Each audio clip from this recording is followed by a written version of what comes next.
안녕하세요. 학원농장입니다. 집에서 새싹보리 길러 드시거나 분말까지 만들어 드시면 좋은 거 아시죠? 모르시겠다고요? 그럼 지난 영상 꼭 보시기 바랍니다. 그런데 시간도 걸리고 번거롭다고 생각하시는 분들은 어떻게 하면 좋을까요? 방법은 짜잔! 보리차로 마시기입니다. 뭐야, 그거 너무 간단한 거 아닌가? 라고 생각하시는 분들 지금 계시죠? 그런데 보리차 어떻게 끓이는지 진짜 잘 아실까요? 보리차 누구나 다 끓일 줄 아시잖아요. 네. 그런데 제대로 또 끓이는 법을 좀 모르시는 경우가 많습니다. 그래서 저도 방송에서 소개된 내용 보고 그동안 제가 얼마나 잘못 끓여 먹고 있었는지 새삼 깨달았습니다. 그래서 이번 영상 만들게 됐어요. 이번 영상에서는요, 겉보리를 볶아서 풍미가 살아있는 가장 맛있는 보리차 재료를 만드는 법과 여러 방송에서 소개된 보리차를 가장 잘 끓이는 방법을 알려드리려고 합니다. 자, 그럼 먼저 보리차의 보리를 준비하겠습니다. 이 보리는 학원농장에서 작년 6월에 수확한 겉보리입니다. 왜 작년 걸 쓰냐고요? 올해 수확될 보리는 지금 농장에서 한창 자라고 있습니다. 먼저 보리차는 직접 끓여 드셔야 하기 때문에 깨끗이 씻는 게 중요하겠죠? 그럼 어느 정도 양을 씻을까요? 저는 2리터의 물에 2주먹 정도 넣는데요. 한 주먹의 무게를 재봤더니 20g 정도 되더라고요. 그래서 처음엔 2주치를 볶으려고 500g 겉보리 정도 볶은 볶았는데 지 1시간이 1시간이 돼갑니다. 넘게 걸리더라고요. 겉보리 양이 많으면 볶는 시간이 너무 오래 걸려서 양을 3일치 120g으로 조정했습니다. 그럼 물에 여러 번 깨끗하게 씻겠습니다. 보리 수확할 때 지푸라기 등이 들어가 있을 수 있기 때문에 씻으면서 잘 제거합니다. 다음으로 보리를 덕도록 하겠습니다. 덕도록? 볶는 거 아닌가요? 사실 저도 이번에 덕는다는 단어를 처음 알게 되었는데요. 검색해 보니까 물기가 조금 있는 고기나 약재, 곡지 따위를 물을 더하지 않고 타지 않을 정도로 볶아서 익히다 라는 뜻이랍니다. 참고로 수민의 반찬에서도 덕다라는 표현을 김수미 씨가 썼다가 다른 분들 이해 못하셔서 넘어간 방송이 있었네요. 자, 다음으로 깨끗이 씻은 보리를 후라이팬에 볶겠습니다. 덮겠습니다. 자, 그럼 덮어볼까요? 보리는 센 불이 아닌 중간 불이나 약한 불로 타지 않게 덮어주셔야 합니다.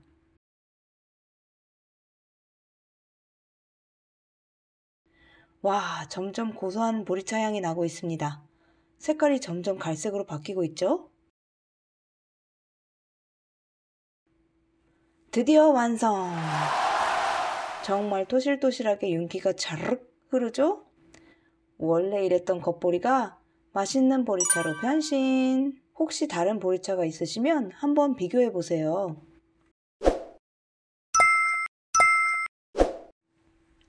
자, 다음으로 보리차 끓이기입니다. 보리 넣고 물 넣고 팔팔 끓이면 되지 라고 생각하시죠? 아니더라고요.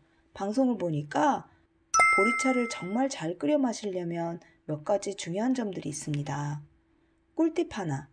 먼저 물은 정수기 물보다 미네랄이 풍부한 수돗물로 끓이시는 게 좋대요. 단 수돗물로 끓이실 경우 주의사항은 먼저 물을 팔팔 끓인 후 5분간은 끓는 상태로 뚜껑을 열어두셔야 합니다. 5분간 뚜껑을 열어둬서 물에 있는 염소를 제거해 주는 게 중요하대요. 물이 끓고 5분이 지났으니 보리를 넣겠습니다.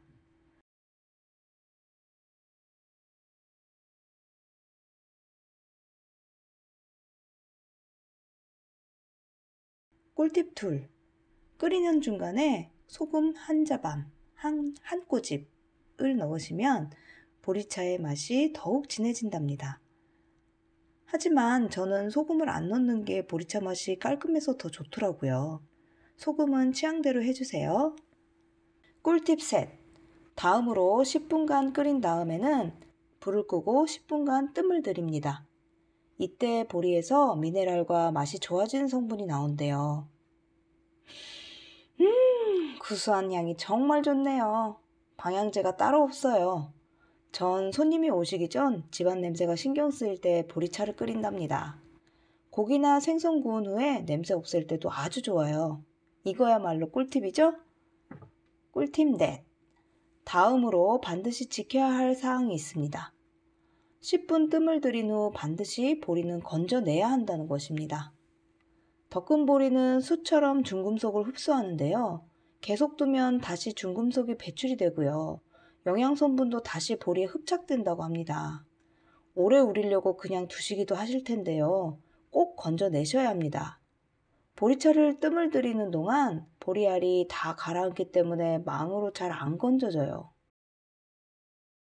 다른 물통에 옮겨 담는 게 좋겠네요. 바로 냉장고에 넣어두시면 고소한 향미도 오래가고 갈증 해소에 그만이에요. 아니면 망에 보리알을 담아 끓이면 편리합니다. 자, 드디어 집에서 볶은 보리차가 완성되었습니다. 별거 아니라고 생각했던 보리차. 이번 영상 찍으면서 많이 알게 되었습니다. 향도 좋고 맛도 좋고 무엇보다도 시간은 좀 걸렸지만 정성 가득한 보리차라 더 자주 마시게 됩니다. 덕근 보리차는 찬 성질이 완화돼서 남녀노소 체질에 상관없이 드시기 좋아요. 보리차도 차인데 자주 마셔도 되냐고요? 네, 보리차는 물처럼 기본 수분 섭취하는 차로서 의사분, 식품영양학 박사분들께서 추천하셨답니다. 뿐만 아니라 보리차는 장의 면역을 잡아주고 소화 흡수를 도와주는 역할을 한다고 하니 맛도 좋고 건강에도 좋은 보리차 제대로 맛있게 끓여 드셔보세요. 지금까지 학원농장이었습니다.